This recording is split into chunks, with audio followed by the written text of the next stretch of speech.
তো বন্ধুরা আজকে আপডেট নিয়ে চলে এসেছি আপনাদের যে ভোটার কার্ড কি কি ভেরিফিকেশনে লাগছে, ঠিক আছে, বিহারে কি কি লেগেছে সেটাই কিন্তু আমরা আজকে ভোটার কার্ড সম্পর্কেই জানবো। তো অবশ্যই বন্ধুরা ভিডিওটি পুরোটা দেখবেন এবং ভিডিওটা অবশ্যই শেয়ার করে দেবেন যে কি কি লেগেছে, ঠিক আছে।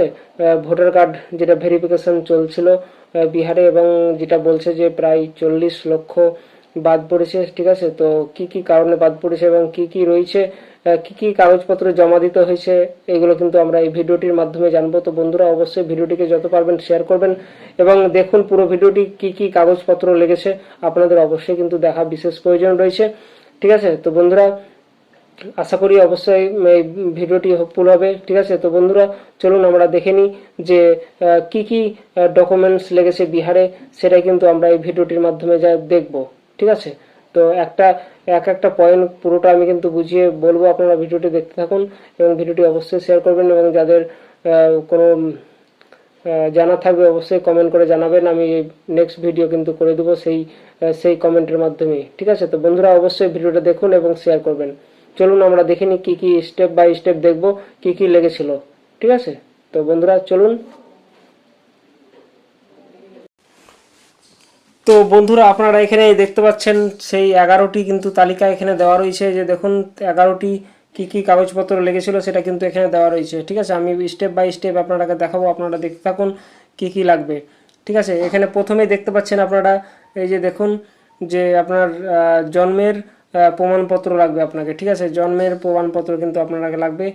এখানে দেখতে পাচ্ছেন, হ্যাঁ বলছে জন্মের শংসাপত্র, হ্যাঁ পঞ্চায়েত বা অন্য কোনো সরকারি কর্তৃপক্ষ দ্বারা যেন ইস্যু থাকে, ঠিক আছে। তো বন্ধুরা আপনারা দেখতে পাচ্ছেন কি কি লাগতে পারে।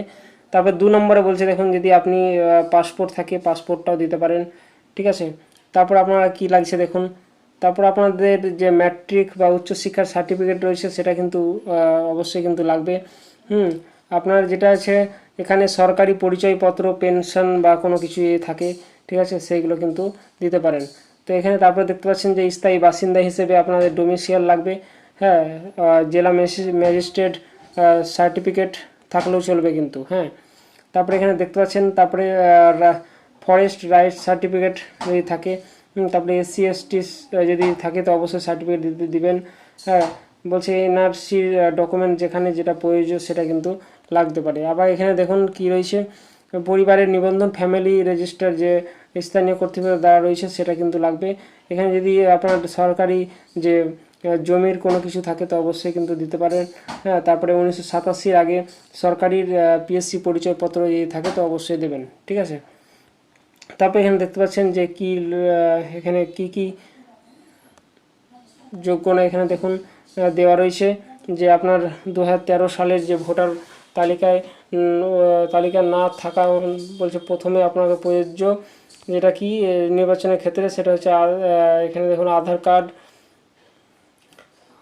কার্ড, প্যান কার্ড, ঠিক আছে, ড্রাইভিং লাইসেন্স, এগুলো কিন্তু আপনাদের স্বীকৃত নয়, ঠিক আছে, এগুলো চলবে না, এগুলো কিন্তু আপনাদের সেটাই কিন্তু দিয়েছে।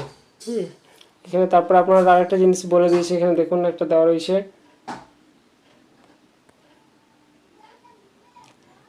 এখানে একটা ভেরিফিকেশনের ক্ষেত্রে একটা জিনিস বলেছে দেখুন যে বিএলও, হ্যাঁ, এবং আরও ঘর থেকে ঘর, হ্যাঁ, তথ্য যাচাই করে নাম বলছে ভেরিফিকেশন করতে পারে। তো অবশ্যই কিন্তু আপনার বাড়ি বাড়ি যাবে, বিএলওরা যারা রয়েছে তারা কিন্তু গিয়ে আপনার পুরো ডকুমেন্টস কিন্তু দেখবে। তো বন্ধুরা অবশ্যই ভিডিওটিকে শেয়ার করবেন।